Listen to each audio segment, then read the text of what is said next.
성경 로마서 3장 같이 공부하시겠습니다.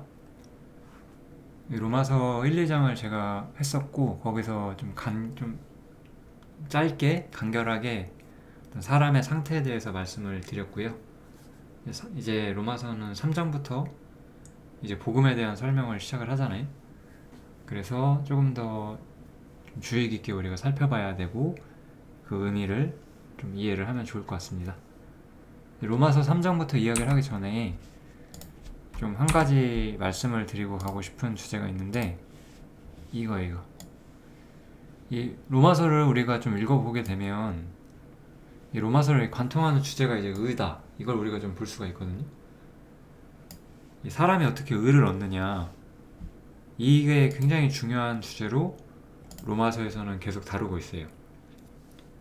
왜 그러냐면은 왜 의라는 주제가 이렇게 중요한가, 왜 계속해서 의라는 것을 가지고 이 이야기를 하는가. 예를 들면 이거죠.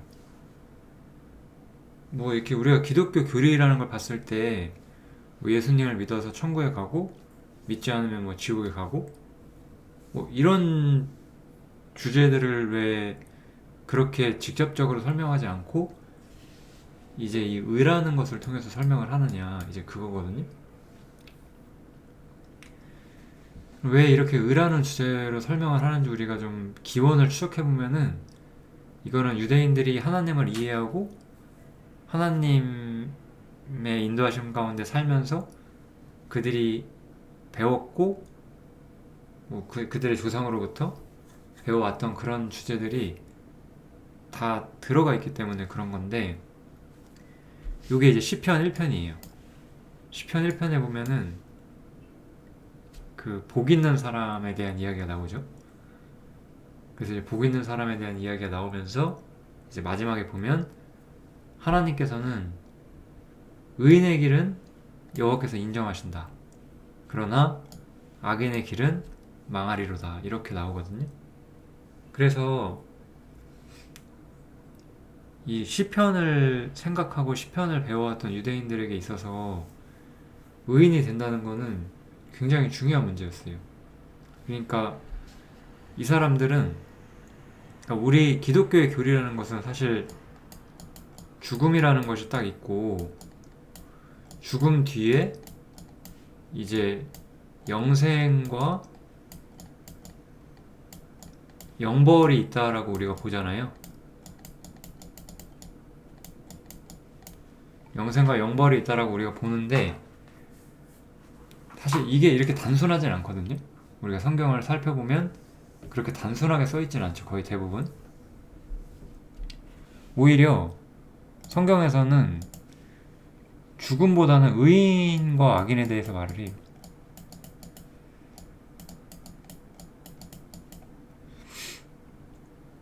사람이 주님을 믿고 말씀을 따름으로써 의인이 되고 그렇지 않은 사람은 악인이 되는데, 이 의인은 의인으로 살다가 죽으면 영생으로 가는 거고, 악인은 악인처럼 살다가 죽으면 영벌로 간다는 거죠. 그러니까 이들의 생각 속에는 죽어서 어디 가느냐가 아니라 현재의 삶이 결국 내 미래를 결정한다라는 의식이 있었다는 거예요. 그게 꼭 잘해서 간다라는 의미는 아니었어요. 그게 꼭 착한 일 잘하면 천국 가고 착한 일 안 하면 지옥 간다, 이런 뜻은 아니지만, 어떤 사람은 신앙이 있으면 그 신앙에 따라서 의인의 삶을 살아갈 것이기 때문에 그 사람의 마지막이 영생인 것은 당연하다, 이렇게 볼 수가 있다는 거죠.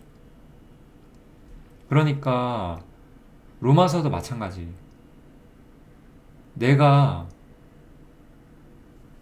내가 지금 의인이란 걸 확신할 수 없으면은 내가 죽어서 영생을 얻는다는 것도 확신하기가 어렵다는 거예요. 그게 원래 우리가 성경에서 의인과 악인을 살피는 방식이에요. 우리가 복음을 좀 단순하게 전하다 보면은 이런 문제가 생길 때가 있어요. 그 사람이 정말로 하나님을 알지 못해요. 의도 모르고 의를 추구하지도 않아요. 그런데 예수님이 내 죄를 사했으니까 나 천국 갈 수 있어, 라고 쉽게 주장하면서 자기는 당연히 영생에 갈 것처럼 말하죠. 못 갈 수도 있어요. 그거는 정말 복음이 그 사람이 깨달아진 게 아닐 수가 있기 때문에. 그래서 이렇게 의라는 주제가 되게 중요하고, 이 의라는 주제는 현재 삶과 연결되어 있다는 것을 보셔야 돼요. 그러니까 우리는 사람의 행실, 언행, 마음 이런 거를 볼 수밖에 없는 거예요. 그 사람의 의인의 길 가운데 있는지, 마음이 하늘에 있는지, 그런 게 안 볼 수가 없는 거죠. 의인의 길을 가는 사람은, 여기 보면 어때요? 의인의 길을 여호와께서 인정하신다고 하잖아요. 의인의 길은 죽어서 영생이다가 아니잖아요. 의인의 길은 지금도 하나님께서 인정하시는 길이고, 지금 하나님께서 인정하는 길이기 때문에 죽음 뒤에 그들의 삶 속에도 당연히 영생이, 영원한 축복이 따라오는 게 당연한 거예요. 악인의 길은 망할 것이고 당연히 죽음 이후에 심판을 받게 될 것이고. 이래서 이렇게 의라는 주제를 우리가 좀 살펴봐야 돼요. 현재 기독교는 사실 뭐 의를 전하지도 않죠. 대부분은 의를 전하지도 않고 그냥 뭐 열심히 예배하면 복 받습니다, 뭐 이런 경우가 굉장히 많고, 복음을 전한다고 할 때도 단순하게 죄사함만 전하는 케이스도 많아요. 예수님께서 여러분의 자신의 피로 여러분의 죄를 덮었으니까 이제 천국 갈 수 있습니다, 이렇게만. 의의가 없는 거예요. 그 주제 속에는 의의가 전달되지 않아요. 로마서 1장에서 이런 구절이 있었죠. 복음에는 하나님의 의의가 나타난다고. 우리는 복음은 결국 예수님께서 십자가에 달리신 건 맞아요. 그럼 그 예수님께서 십자가에 달리신 것을 통해서 어떻게 하나님의 의의가 드러나고, 이 로마서를 관통하는 이 주제인 의의가 어떻게 설명이 되고 있는가, 이런 걸 살펴야 되는 거죠. 그래서 로마서 3장, 4장이 상당히 중요합니다. 뭐 로마서는 안 중요한 구절이 없긴 하죠. 근데 이제 뒷부분은 굉장히 주제가 확실한데, 저는 좀 개인적으로 4장이 참 애매한 위치에 있다라고 항상 생각을 하고 있거든요. 근데 이제 좀 어느 정도 그 부분도 점점 선명하게 보이는 부분이 있어서 조만간 4장 할 때 다시 한번 말씀을 드릴게요. 아무튼 그래서 이 의를 얻는 문제에 대해서 뭐 여러 가지 생각들이 일반적으로 있어요. 먼저는 가장 유대인다운 생각, 행위를 통해서 의를 얻는다. 율법으로 말미암는 행위를 통해서 의를 얻는다. 근데 이제 이거는 아니다 라고 우리가 볼 수 있죠. 성경을 통해서. 성경은 오직 믿음을 통해서 의롭다함을 얻는다 라고 말을 해요. 근데 아까 제가 말한 것처럼 이 의를 너무 단순하게 생각하고 그냥 죽어서 가는 천국 지옥으로만 보다 보니까, 근데 너 죄사함 받았어? 그럼 너 천국 가. 그러니까 너는 의로운 거야. 이렇게 되는 거죠. 이렇게 가르치면 이것도 잘못됐죠. 근데 이게 주님을 믿는 사람 자체가 이게 아멘이 잘 안 돼요. 그렇게 가르치는 사람이 있다고 해서 그게 아멘이 되는 게 아니에요. 성경에서 어떤 사람이 잘못된 생각을 전하면 사실 주님을 진실히 찾고 양심이 하나님과 가까이 갈수록 뭔가 잘못된 말은 뭔가 이해가 안 되고 마음에 아멘이 되지 않는 경우가 많죠. 이게 잘 안 돼요. 그러다 보니까 반대로 이제 죄상을 받았지만 의롭게 살아야 되고, 뭐 이제 이런 것들이 이제 상급을 받기 위해서 산다, 혹은 주님의 은혜에 보답하는 삶을 산다, 아니면 뭐 주님께 합당하게 산다, 뭐 이런 이야기들로 약간 살짝 변해서 어쨌든 의를 추구하는 그런 형태, 죄상을 받았지만 의를 추구하는 형태, 이런 시도들도 있게 되죠. 이게 전부 다 이 의를 얻는 문제에 대해서 좀 더 정확하게 생각해보지 않고 선명하게 들여다보지 않기 때문에 이런 문제들이 생기게 되죠. 아까 제가 로마서 4장 얘기를 했는데, 그래서 여기 제가 로마서 4장 구절 하나를 미리 인용을 했습니다. 예수께서는 우리의 범죄함을 위하여 내어줌이 되셨지만 이제 우리를 의롭다 하심을 위하여 살아나셨다라고 해요. 죄사함을 위해서는 예수님이 죽으셨다는 거예요. 근데 우리를 의롭다 하시기 위해서 예수님은 부활하셨다라고 말해요. 그래서 우리는 이제 우리가 의롭다함을 이미 얻었어요. 사실 로마서 1장에서부터 이미 주장하는 것처럼 우리는 이미 의롭다함을 얻었는데 이게 어떻게 얻었느냐, 이게 굉장히 중요한 거예요. 우리는 이해할 수 없는 것을 믿기가 어렵거든요.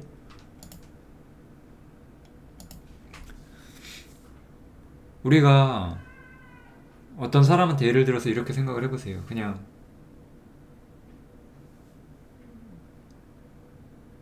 예수님 믿으세요. 그러면 천국 갈 수 있어요.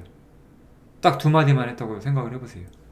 그러면 그 사람이 저 예수님 믿을게요. 이제 천국 갈 수 있어요. 이렇게 해서 정말 구원을 받을 수 있을까요? 안 되잖아요. 왜 예수님을 믿어야 천국에 갈 수 있는지 충분한 설명이 필요하고 말씀을 알려줘야 되고 그 사람이 왜 구원이 필요한지 이런 충분한 설명이 필요할 거예요. 그래서 굉장히 무지한 거예요. 쉽게 말해서 이제 예를 들어 죄사함을 잘 전했어요. 죄사함을 잘 전했는데 죄사함과 의롭다함은 똑같습니다. 여러분은 죄사함 받았으니까 의롭다함을 받으신 거예요. 이렇게 말하면 이해 안 된다는 거죠, 사람은. 이해 안 되면 의롭게 살려고 노력해버리게 되고 그 상태도 상당히 잘못된 상태죠. 이것도 굉장히 잘못된 삶의 방식입니다.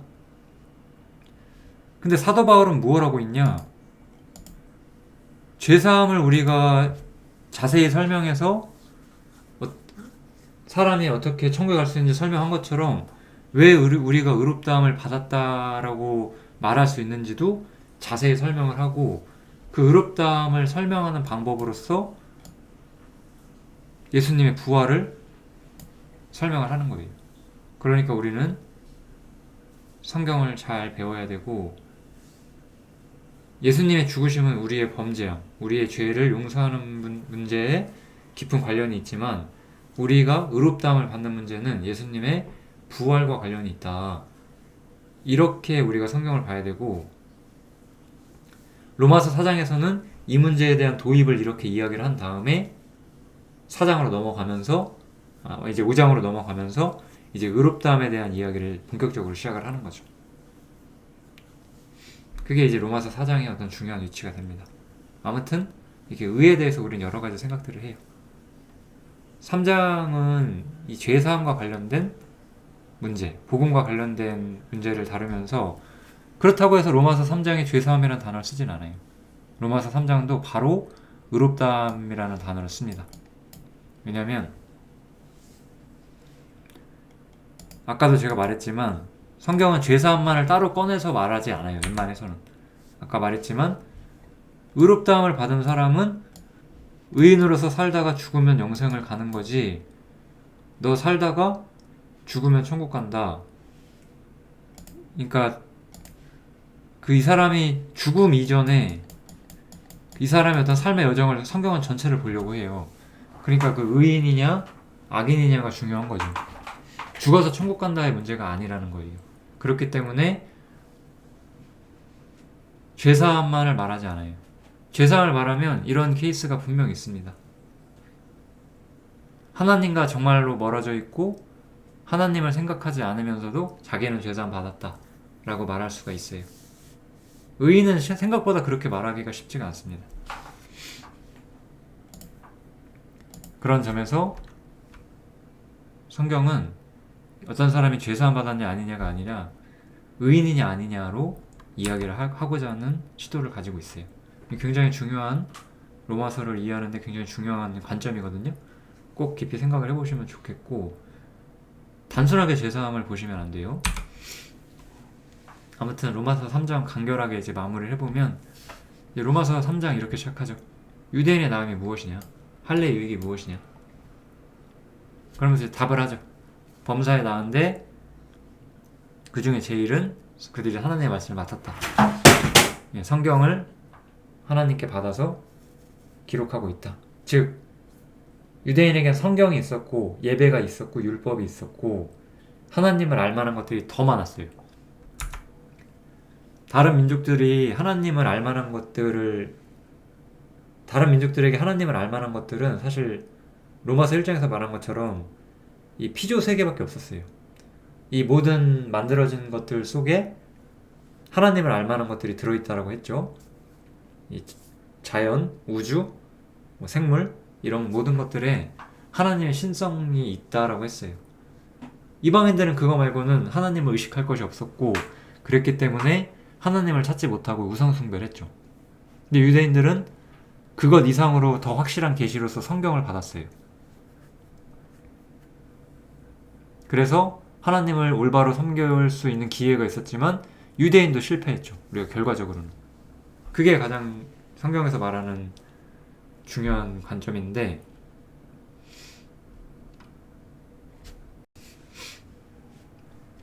다시 한번 이방인은 하나님의 신성을 알 수 있는 그 세상 어떤 세계라고 할게요. 우주 만물을 통해서만 하나님을 볼 수가 있었기 때문에 하나님을 올바로 이해하지 못했고 우상숭배에 빠졌어요. 유대인들은 당연히 이 세상에 대한 그것도 있었겠지만 유대인은 하나를 더 갖고 있었어요. 성경을 가지고 있었다는 거죠. 이 성경을 가지고 있었다는 것은 이 성경에 따라서 율법도 가지고 있었던 것이고 제사도 가지고 있었던 것이고 하나님께서 정해주신 더 많은 것들이 있었어요. 그렇지만 유대인들은 이것을 가지고도 사실은 어떤 점에서 우상숭배에 빠졌죠. 물론 이방인들처럼 정말로 우상을 세우지 않았지만 그 마음이 하나님과 멀어짐으로써 똑같이 우상숭배에 빠졌어요. 그래서 이방인과 유대인 전부 다 실패를 했고 그래서 바울 사도는 유대인이나 헬라인이나 다 죄 아래 있다고 우리가 이미 선언하였다라고 말하면서 다시 한번 성경을 인용을 해요. 이거는 유대인들에게 아주 치명적인 말씀이 되는 거죠.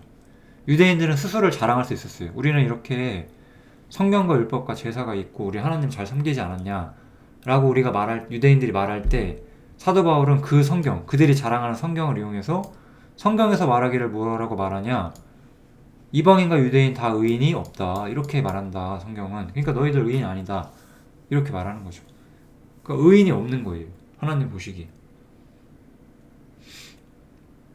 여기서 말하죠, 죽어서 지옥 간다라고 말하는 게 아니라 의인이 없는 거예요. 하나님 없는 삶을 살고 하나님과 상관없이 산다는 거죠. 의인이 없다. 의인이 아니니까 의인은 하나님을 섬기는 사람인데 하나님을 섬기지 않아요. 그러니까 어땠어요? 아까 로마서에 보면 의인의 길은 인정하지만 여호와께 인정받는 사람이 없었다는 것이고 악인이니까 결국 망하게 된다는 거죠. 그래서 의인은 없다라고 말하면서 유대인과 이방이 다 똑같다라고 선언을 하는 거예요. 그러면서 또 유대인이 자랑하는 율법으로 다시 한번 쐐기를 박는 거죠.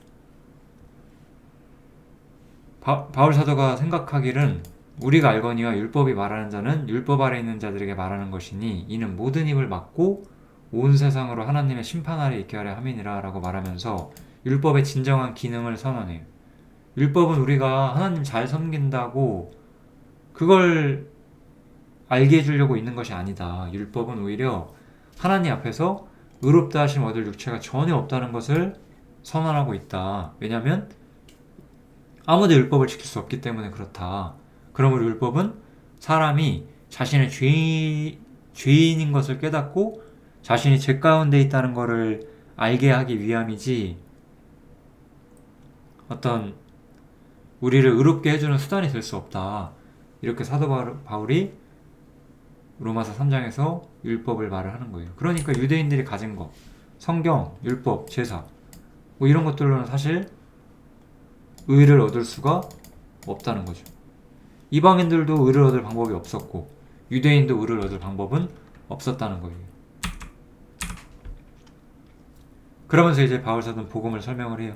복음은 우리 모두가 알다시피 십자가 사건을 말하는 거고, 이 십자가 사건을 직접 바울이 자세히 언급하진 않죠.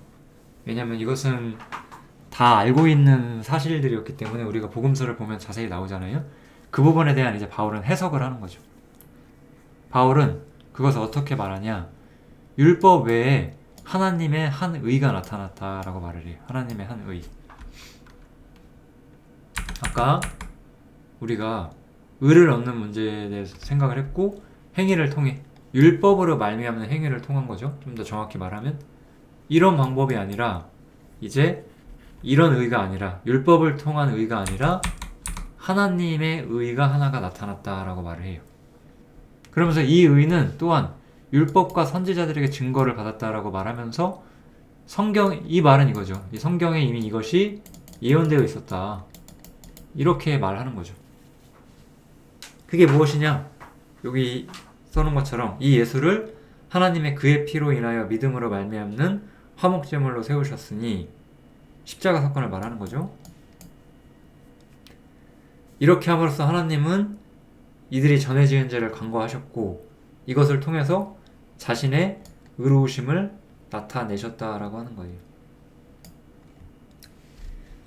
바울 사도는 이 십자가 사건이 가진, 이 십자가 사건, 우리가 이 십자가를 통해서 결국 어떤 사람이 죄사함을 어떻게 받게 되는지 설명을 하잖아요. 그 과정 속에는 우리가 그거를 강조를 하든 안 하든, 우리가 이 십자가 사건을 진실하게 전하는 이유는 이 십자가 사건이 매우 정당하고 의롭다라는 생각이 있기 때문인 거거든요. 우리 전하는 사람 입장에서는. 믿는 여러분들도 마찬가지일 거예요.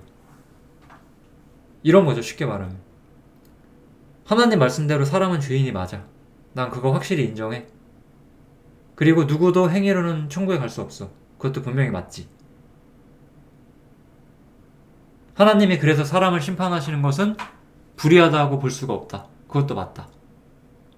그렇지만 하나님께서 자기 아들을 십자가의 희생제물로 세우셔서 우리를 구원하신다. 하나님은 우리를 구원하실 수 있고, 우리를 구원하실 능력이 있고, 우리를 구원하시기 원하는 마음의 동기, 사랑과 자비를 가지고 계신다. 그래서 나는 예수님의 피를 믿고 이제 죄상을 받았어. 내가 그거를 한치의 어떤 거짓 없이 그냥 그대로 인정한다는 거는 하나님을 인정한다는 거잖아요. 하나님이 사람을 심판하고 그 중에 믿는 사람을 구원한다고 하는 그 하나님이 계획하신 모든 역사를 다 내가 인정한다는 거잖아요. 왜 우리가 그걸 인정하는 거죠? 하나님이 그렇게 계획하시고 그렇게 실행하시고 하나님의 뜻대로 어떤 믿는 자들은 의인이 돼서 천국에 가고 믿지 않는 사람들은 심판을 받는다는 걸 우리가 받아들인다는 거는, 다르게 말하면 하나님이 의롭다라고 우리가 인정을 하는 거거든요. 그래서 하나님께서는 자기의 의로우심을 나타내고, 그래서 이때 자기의 의로우심을 나타내시면서 자기가 의로우신 것뿐만 아니라 또한 예수 믿는 자도 의롭다고 하실 것이다 라고 하는 거예요. 즉 십자가는, 바울 사도는 조금 더 객관적으로 이 십자가 사건을 이야기를 하면서, 십자가는 결국 우리는 복음을 설명할 때 사실 이렇게 바울처럼 설명을 안 해요. 그냥 어떤 죄인이고 구원을 구하는 어떤 영혼에게 예수님의 보혈이 십자가에서 흘려졌고 그 피가 여러분의 죄를 덮어줍니다. 그렇기 때문에 여러분들은 더 이상 죄에 대해 두려워할 필요가 없어요. 이렇게 전하겠죠. 그렇게 전해도 만약에 그 사람의 마음이 정말 하나님에 대한 두려움이 있고 회개한 영혼이라면은, 아, 그렇게 내 죄가 용서됐구나 라고 분명히 받아들일 거예요. 그렇게 받아들이는 과정은 결국 뭐다? 하나님이 사람을 심판하시고 사람을 구원하시는 이 모든 일이 의로운 일이다라고 인정을 하고 받아들인다는 거죠. 그래서 그 받아들인 사람을 또한 의롭다고 하시겠다는 거예요. 그러니까 이 의는 사람의 행위로 오는 게 아니라 하나님이 의롭다는 것을 인정함으로써 오는 의로움이에요. 어떤 느낌인지 이해하실 수 있겠죠? 그래서 행위가 아니라 믿음이라고 말을 하는 거예요. 그래서 이거는 뭐 잘 믿는다 이런 개념이 아니에요. 우리가 이게 기독교 안에서 또 많은 오해가 잘 믿는 사람은 뭔가 헌금도 많이 내고 봉사도 많이 하고 그런 뜻이 아니에요. 그런 뜻이 아니고 십자가, 주님이 하신 일, 거기에 이제 사람에 대한 평가, 사람은 어떤 존재인지에 대한 해석, 그런 것들을 우리가 다 받아들이고 예수님만이 유일한 구원의 길이고 그렇게 하나님께서 정하신 것 자체를 우리가 받아들이고 믿는다는 거죠. 그게 바로 의라는 거예요. 그래서 이렇게 하나님의 의를 받아들였기 때문에 의인으로서 살고 의인답게 살고 죽어서도 그러니까 살아서는 여호와께서 인정하시고 아까 시편에서 우리가 본 것처럼 의인의 길은 여호와께서 인정하시죠. 살아서 우리가 의인으로서 살면서 하나님이 우리의 길을 인정하시고 우리가 언젠가 이 생이 끝났을 때 이 육신을 벗고 하나님을 만났을 때 영원한 축복을 받게 된다 이거죠. 그래서 우리는 믿음으로 의롭다함을 얻는다고 말하는 거예요. 그래서 우리는 자랑할 데가 없다. 행위냐? 아니다. 오직 믿음이다. 그러므로 사람이 의롭다 하심을 얻는 것은 율법이 아니다. 행위로 우리가 의롭다 받는 게 아니라 믿음으로 되는 거다. 하나님이 십자가를 통해 보여주신 완전한 의가 우리에게 주어진다. 그렇게 말하는 거죠. 행위에 있지 않기 때문에 죄사함을 강조하는 사람들은 이렇게 전하는 것도 있어요. 예수님께서 율법을 완전히 지키셨기 때문에 의로워지셨고 그래서 우리가 의로워진다. 그런 뜻이 아니에요. 여기서는 예수님께서 그러면 그것도 율법의 행위거든요. 그 율법의 행위를 사람은 할 수 없는데 예수님만 하셨다. 그래서 그것이 우리가 되었다는 게 아니라 율법과는 아예 관련이 없는 전혀 새로운 기준에서 하나님의 의가 들어왔고 그 의를 우리가 받았기 때문에 율법과는 상관이 없다. 그렇게 말을 하는 거예요. 그래서 믿음이다 라고 이야기를 하는 거죠. 그러므로 이것이 율법을 폐하는 문제가 되는 것이냐? 그럴 수가 없다. 도리어 율법을 굳게 세운다. 이렇게 마무리를 하는 거죠. 왜 율법을 굳게 세운다라고 우리가 말할 수 있느냐? 율법은 결국 사람을 심판하는 거예요. 근데 우리가 믿는 복음은 뭐에 대한 믿음이죠? 우리 율법 아래서 우리는 죄인이고 우리는 심판받는 게 당연하고 그렇기 때문에 구원이라는 방식을 통해서 하나님의 의를 통해서만 의로워진다라는 거죠. 그러니까 율법의 본래 기능을 확실히 인정을 하는 거예요. 오히려 율법으로 의롭다함을 얻는다는 게 율법을 잘못 이해한다는 거예요. 율법은 사람은 의롭지 않다라고 선언을 하는 거고 그래서 믿음의 필요성을 제시하기 때문에 오히려 율법이 그 믿음으로 가는 길이 아니라 믿음으로 가는 길이 아니라 율법을 통해서 의를 얻는 것이 아니라 율법이 우리한테 믿음의 필요성을 보여주고 있다. 이렇게 생각을 하시면 되겠습니다. 아무튼 이렇게 로마서 3장을 정리를 좀 했고요.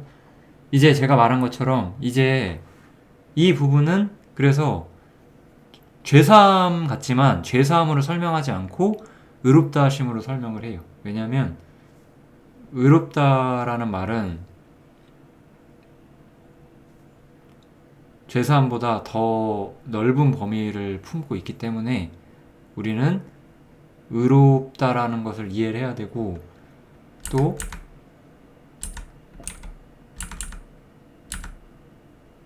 제가 4장에서 또 한 번 강조를 하겠지만 여기서 말한 것처럼 예수께서는 우리의 범죄함을 위하여 내어주시면 되셨어요. 아까 화목제물이 된다고 했죠.